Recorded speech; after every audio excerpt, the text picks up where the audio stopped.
Beautiful soul. So today I want to talk about having your first spiritual awakening. Made some notes for myself and for you guys, but obviously you can't see it because my pen was running out. But that's more for me, anyways, to make sure that I'm just staying aligned. Um, but so back to having your first spiritual awakening, because even though this can be scary, you will have more. But your very first one is it's scary because you don't know what's happening to you. All of a sudden your world is just turned upside down. You don't view things the same anymore. um so one thing that I wrote down is that when you when you have your awakening, like you view everything so differently. You wake up and you're not able to connect with your friends anymore, your family. Like your family thinks you're going crazy, and these basic conversations, like it's just not, it doesn't fulfill you anymore. You don't want to gossip anymore, so you start losing people. Or you can't work. This isn't a huge one for you. Can't work. This is a huge one for me, but you can't work a 9 to 5 anymore. You know that you are a soul having a temporary human experience, and you didn't come here to be a part of this. You did and you didn't, but it's kind of hard to explain, but you didn't come here to be a part of this world, that the stage, the matrix. You came to be a part of the world, not the matrix.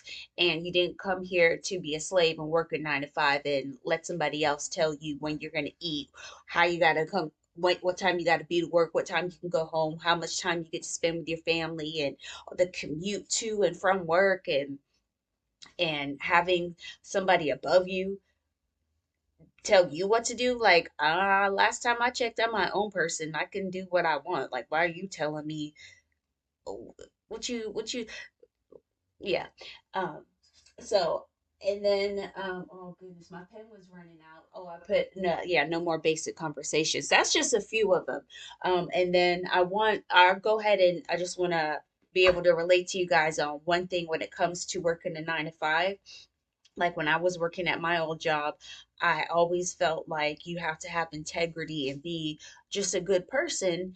Because at this point I had already had my spiritual awakening, and so it's like, okay, like I'm just gonna do my best and just put good energy out there. And then I I started to just not enjoy my job. I was working in a call center, and I'm taking calls from people, and I can hear their limiting beliefs, and they're playing this role of like, oh, poor me, and like complaining about I worked for a gas company, so they're complaining about their bill to me. Like, first of all, there's nothing that I can do. Even if I escalate your call, there's nothing anybody can do as far as like you want a discount or something, because that's not going to happen. Your bill is what your bill is. But anyways, I believe that it best really good customer service. So I was just nice to everybody. And I would just go back and forth and back and forth and back and forth and back and forth. And eventually I was just like, I can't do this anymore. Like I just can't do it. And so I kept trying to give good customer service. And eventually it got to the point where it was like, if I keep going back and forth with you, and I'm telling you the same thing over and over again in a different way, and you don't realize that, and you won't let me escalate your call to somebody else so I can get you off the phone because you're getting on my nerves at this point, then there's nothing else that I can do. Like, what else am I supposed to do? I've said everything that I could possibly say. So you want to be that ignorant? At that point, I just hung up on you. And I didn't do it all the time, but I would do it every once in a while because you would always come across these really ignorant people.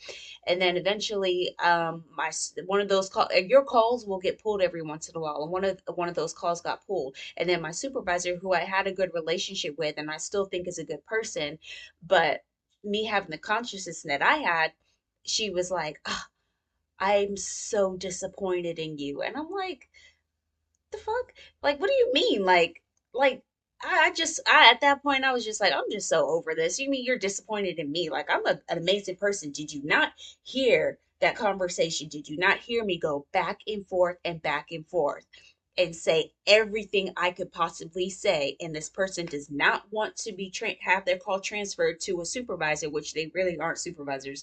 Anyways, they're just people that have been there longer than you. But the point is, it like when she told me like I'm so disappointed in you, I was just like, it wasn't too long after that I left. I'm like, I know how this goes anyways. Once you get caught doing something, once you get written up, they find all these other reasons to write you up and then eventually fire you, and it's just like, I'm not playing this game. I'm not doing it. I'm just over it. But anyway, I was just sharing that story with you guys to let you know, like like you can relate. I can relate to you, you can relate to me. Like I get it. I know I've been a part, I'm a part of this world just like you are.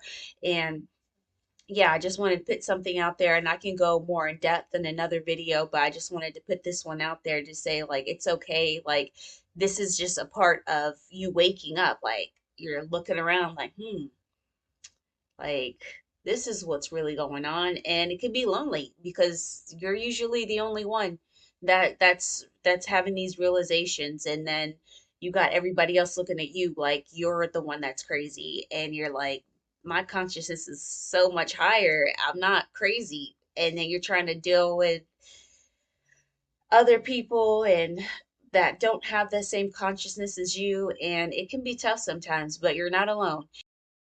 And so I just wanted to let you guys know that you're not alone on this journey, and this is just the beginning, and things do get better, I promise. And much love and peace to you all. Namaste.